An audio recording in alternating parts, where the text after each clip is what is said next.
Station 11 Summary, a post-pandemic novel about art, memory, and survival.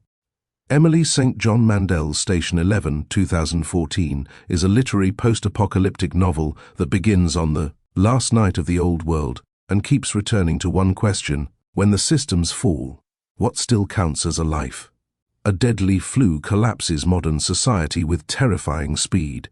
20 years later, a small troupe called the Traveling Symphony performs Shakespeare and music across scattered settlements around the Great Lakes. Their work sounds like a luxury until the story shows how culture becomes shelter, identity, and a kind of moral technology. The novel is built from intersecting lives: a famous actor who dies. Just as the pandemic ignites, a child performer who survives into the new world, a paramedic-in-training who tries to do the right thing, and the people who turn memory into either comfort or a weapon. The story turns on whether civilization is only infrastructure or also the stories we choose to carry. Key points. Station 11 follows multiple characters before and after a flu pandemic destroys most of humanity. The central thread is Kirsten Raymond, once a child actor, now a performer traveling between fragile settlements. A 2-volume comic book titled Station 11 becomes a shared artifact that binds key characters and ideas. The Traveling Symphony's motto, "Survival is insufficient," frames the novel's argument about meaning after catastrophe. The narrative intercuts Year 0 collapse scenes with Year 20 life, showing how trauma reshapes memory. A dangerous preacher known as the Prophet threatens the symphony and reveals the dark side of meaning-making. The book treats art, museums, and performance as practical tools for building continuity, not decoration. The ending leans toward cautious renewal, connection returns, and lights appear again in the distance. Quick facts. Title: Station 11. Author-director Emily St. John Mandel. Year 2014. Format: book. Genre: post-apocalyptic literary fiction. Primary setting: Great Lakes region, US-Canada, with key scenes in Toronto and an airport settlement. One-sentence premise, snippet ready. After a flu pandemic collapses civilization. A Shakespeare. Troupe travels between settlements, while a shared comic book ties survivors to the world they lost. Names and terms. Audio cheat sheet. Kirsten Raymond, a former child actor who grows up in the post-collapse world as part of the Traveling Symphony.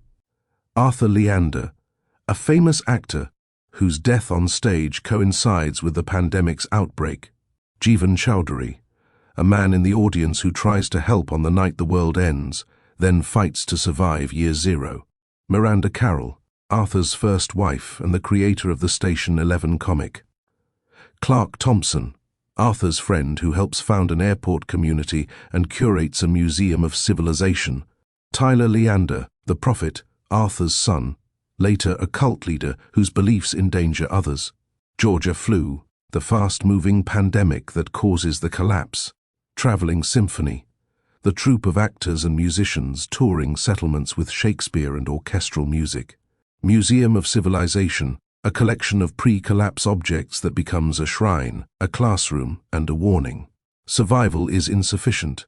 The symphony's motto, "Staying alive is not the same as living." Full plot. Spoilers start here. Act 1, Setup and Inciting Incident. On a winter night in Toronto, Arthur Leander performs King Lear at the Elgin Theatre.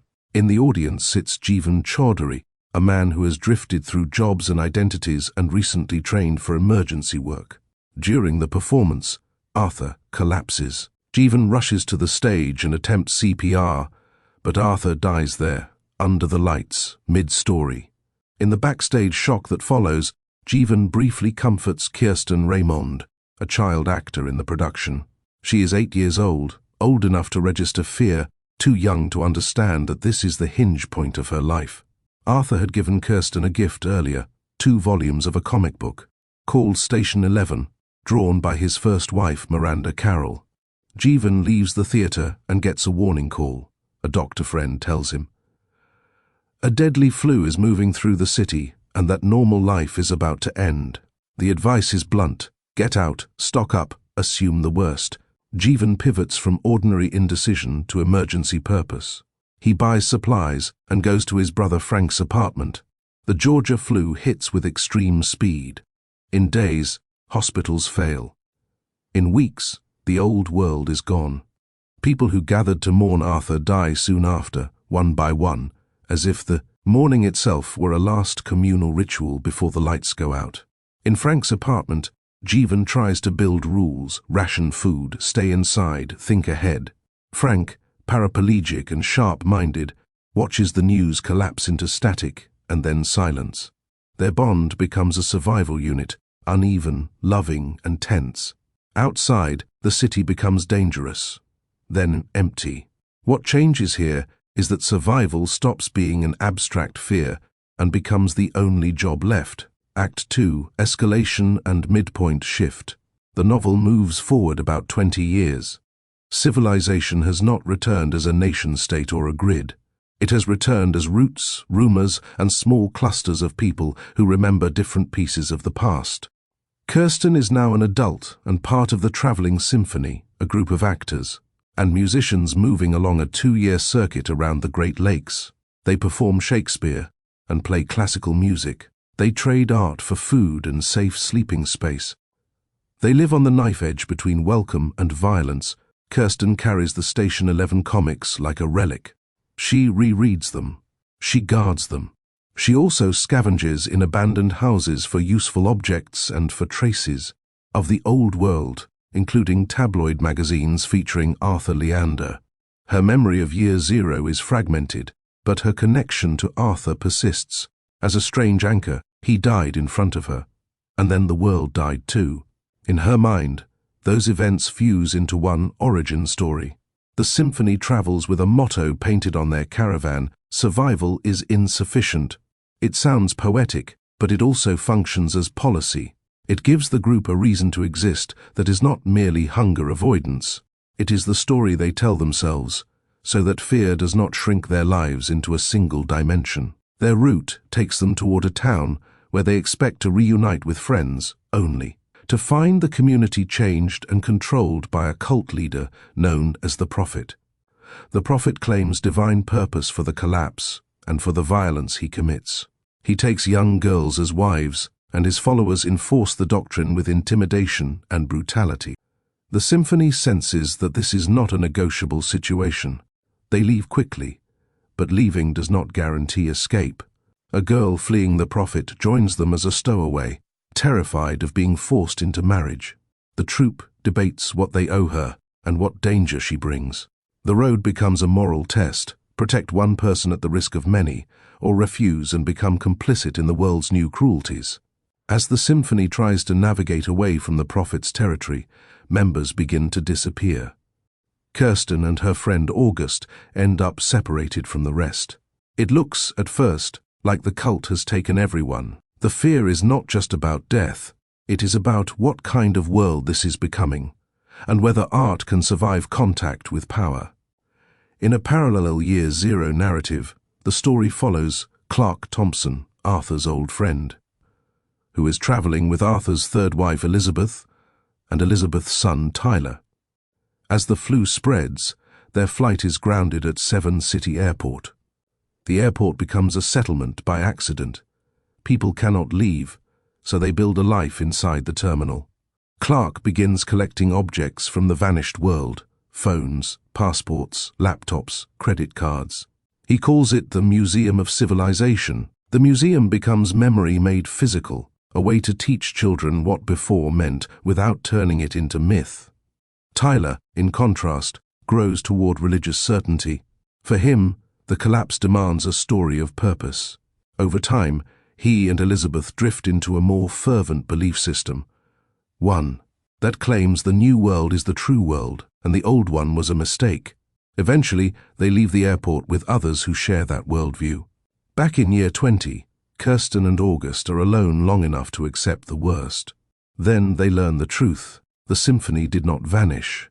It was diverted and protected by chance and quick decisions on the road. Some were harmed. One was killed. But the group is not erased. The terror, however, has already done its work. Kirsten's understanding of safety changes. The road is not neutral. The midpoint pivot arrives when Kirsten realizes the prophet is not just a regional threat, but entangled with her private mythos. He knows words and ideas she thought belonged only to her and her comics. He speaks of the undersea, a key concept from Station 11. That means the comic is not only a comfort object, it is also a shared language that can be twisted. What changes here is that the story stops being about avoiding danger and becomes about confronting the narratives that create it. Act 3, Climax and Resolution. Kirsten and August encounter the prophet and his men while trying to reach the airport settlement and the Museum of Civilization. The confrontation is tense, close, and intimate in the way violence often is in small societies. There is nowhere to disappear to, and everyone carries the history of every choice. The prophet corners Kirsten. He is on the verge of killing her when he reveals his familiarity with Station 11. He references the undersea, pulling the comic's internal world into the real one. Kirsten responds by quoting lines and ideas from the comic, not because she expects mercy, but because she recognizes a crack in his certainty. The comic becomes a weapon of disruption, a reminder that stories can undo as well as build. A younger follower, shaken and conflicted, shoots and kills the prophet. The moment is not framed as triumph. It is a collapse of belief, a refusal that arrives too late for the harm already done. The immediate threat ends, but the problem of meaning does not. Even after the prophet's death, the question remains, what do survivors do with the stories that explain their pain? Kirsten and August reach Seven City Airport and reunite with the Traveling Symphony. The airport settlement has held together through routines, quarantine rules, and a sense of continuity. Clark is still there, still curating the Museum of Civilization. He recognizes Kirsten and begins to connect the threads. Arthur's death, Miranda's comic, the traveling performers, and the prophet's identity. Clark discovers that the prophet was Tyler Leander, Arthur's son, the boy who left the airport years ago with his mother and a new faith. The recognition does not solve anything, but it reframes the tragedy. Tyler did not become a monster from nowhere. He became a monster from a hunger for meaning and a childhood shaped by collapse. The ending moves upward, literally and emotionally. Clark takes Kirsten to the airport control tower and shows her something beyond the settlement. Electric lights in the distance, proof that another town has restored power. It is a small detail with a large implication. It suggests the world is not only enduring, but slowly rebuilding connective. Tissue, systems, trade, perhaps even larger forms of community. Kirsten leaves the airport with the symphony. She gives a copy of Station 11 to the museum, turning her private relic into a public artifact. The story closes on cautious forward motion. The road continues, but now it leads toward light. Analysis and themes. Theme 1. Survival is insufficient. Claim, staying alive is not the same as building a life. Evidence, the Traveling Symphony keeps performing even when food, safety, and time are scarce, because performance is how they remain human rather than merely durable. Kirsten's devotion to the comic is not practical, but it stabilizes her identity across a broken timeline. The airport community builds rules and rituals that keep people from turning on one another. So what? After disaster, people need structure that isn't only logistics. When societies reduce life to threat management, they often produce new forms of cruelty. The novel argues that meaning is not a bonus feature. It is a survival technology. Theme 2. Memory as shelter, memory as trap. Claim, the past can protect you, but it can also freeze you. Evidence, Clark's Museum of Civilization preserves the old world in objects. Not nostalgia alone. It is a way to teach children what was real. Kirsten's fixation on Arthur and the tabloids shows another side. Memory can become obsession, a substitute for belonging. Tyler's belief that there is no before turns memory into an enemy he must destroy. So what? Communities need a relationship with the past that is honest enough to learn from it and flexible enough to move forward. When memory becomes either worship or denial, it stops being history and becomes ideology. Theme 3. Art as a shared language. Claim, art creates connection across time, but it can be interpreted in opposite ways. Evidence, Miranda's comic book links characters who never meet, and it becomes a private scripture for Kirsten. The prophet's use of the comic's concepts shows how a text can be repurposed as a tool of power.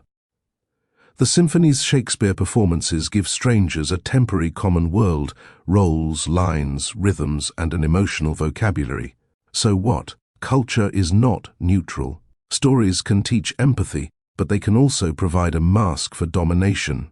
The novel makes you watch the same artifact do both, which is why it feels so true to life. Theme 4. Faith, certainty, and permission to harm. Claim, in a shattered world, certainty can become a weapon. Evidence. The prophet frames violence as destiny. He uses apocalypse language to justify taking children as property. His followers outsource responsibility to doctrine, which makes cruelty feel clean. Meanwhile, the airport's rituals and the symphony's motto offer meaning without requiring enemies. So what? People do not only fight over resources, they fight over interpretations. The most dangerous leaders in unstable times are not always the strongest. They are the ones who offer a story that turns fear into permission. Theme 5. Chosen family and ordinary care. Claim, what rebuilds a world is often unglamorous. Care, competence, and small loyalty. Evidence, Jeevan's initial instinct is to help on the night Arthur dies, and that impulse carries into the hard weeks of year 0. The apartment's survival years revolve around routines, not heroics. The symphony functions as a mobile family with rules, roles, and mutual dependence. So what? Disaster narratives often worship lone wolves. Station 11 insists that endurance comes from social skill, sharing, planning, repairing, teaching, and sometimes simply staying with someone when it would be easier to leave. Theme 6. Fragile systems and the myth of permanence. Claim, modern life feels permanent until it doesn't. Evidence, the Georgia flu collapses travel, medicine, supply chains, and government response faster than characters can narrate it. The airport becomes a city not because anyone planned it, but because infrastructure can be repurposed when it stops doing its original job. The appearance of electric lights at the end hints that systems can return, but not automatically and not everywhere at once. So what? The novel trains you to see your world as contingent. That awareness can create panic, or it can create gratitude and responsibility. It also reframes progress as something maintained daily, not a force of nature. Character arcs. Protagonist, Kirsten Raymond, begins as a survivor who clings to artifacts to stabilize her identity. Her early worldview is shaped by trauma and vigilance, visible in how she watches strangers and how tightly she guards the comic. By the end, she shifts from private preservation to shared continuity.